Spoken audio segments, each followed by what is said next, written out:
Hello, everyone. So, my project was about Call to Care Uganda. It's a nonprofit I run social media for right now, and currently they are doing borehole well projects to help solve the water crisis in Uganda. So, a little information about Call to Care Uganda. They were founded by Martha Hoffman in 2007, who previously went to Uganda on a mission journey the year before and saw the poverty and the devastation going on in the country and was inspired to help people.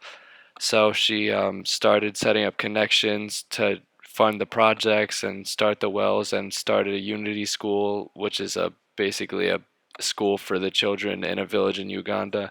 And she also does medical supplies and helps outfit sick bays throughout the different villages. Uh, the other thing she does is she creates malaria prevention tools and supplies nets to provide some relief against malaria.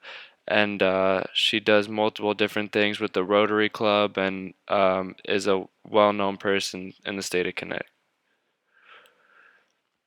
So the main problem is Uganda is currently in the middle of a resource crisis, especially water. According to amigos.org.uk, 75% of disease in Uganda are caused by lack of clean water and proper sanitation, and a number of waterborne viruses are caused as well, such as cholera, which cause stomach sickness, diarrhea. So a lot of issues stem from not having clean water. Some of the causes are as follows. There's wastewaters being mixed in with the drinking water, and also animals and cars are being used and mixing with the water. So exhaust from cars and waste from animals, waste from people, and there's not a lot of availability. So a lot of people have to walk long distances, which is dangerous. Um, and may have to wait in line to get some clean water, and then even then they may not receive enough water to provide for their family to bathe and drink. So there's a couple of challenges with finding a long-term solution to the problem. According to Martha, who is the president, a single well provides one village and their neighbors in the surrounding area with clean water. It costs upwards of $7,000.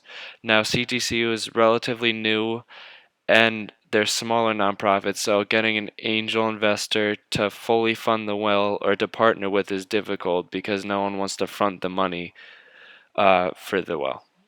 The other issues are malaria constantly threatens the lives of Ugandan villagers, so when they go on their walks to get the water, they could be bitten by mosquitoes, can get sick and die that way. And they're lacking supplies and resources such as sick bays and nurses and things like that to help prevent deaths and treat malaria. So a solution in place. CTCU has had success in making a change. They've installed around 48 wells in different villages. They filter the water in the ground so it makes it usable for drinking and bathing. And in terms of the malaria situation, they set up health centers. They've taught classes on how to defend against malaria and how to protect yourselves against the mosquitoes. And they provided nets in order to form some uh, form of relief. Their effectiveness, putting a well in a centralized village reduces walk time, uh, cuts down on potential dangers of reusing wastewater and, drinking the water you bathe in and not having to share water with animals is a huge benefit of that. It's also a semi long term solution. So, a well should last around 15 to 20 years before it needs to be replaced or have maintenance done on it, and yearly trips are taken to Uganda, usually every summer, and so they're in constant contact with liaisons and representatives who live over in Uganda and help run operations there for repair and maintenance. A couple of potential hindrances.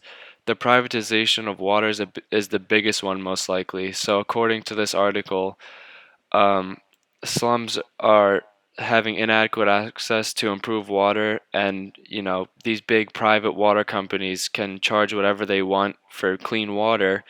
because they're the only ones with the capital in order to break into the market and start selling clean water, because otherwise people are going to be drinking, again, gray water, which is wastewater, and unclean, unsafe, unsanitary water. Um, but CTCU has made good strides into solving the water crisis. I mean, they are a small organization, but they've already changed the lives of 48 plus actually because of their neighboring villages. So they provided clean water. You could see the pictures of all the smiling, happy people using their borehole wells. It's a very simple design, so it's easy to install. Again, you could see at the bottom that the pictures were changed from them getting water from dirty, muddy waters to going to their well, which is a clean pump. They can get water as much as they want and much as they need, and they get water jugs to fill for their families. And that is it.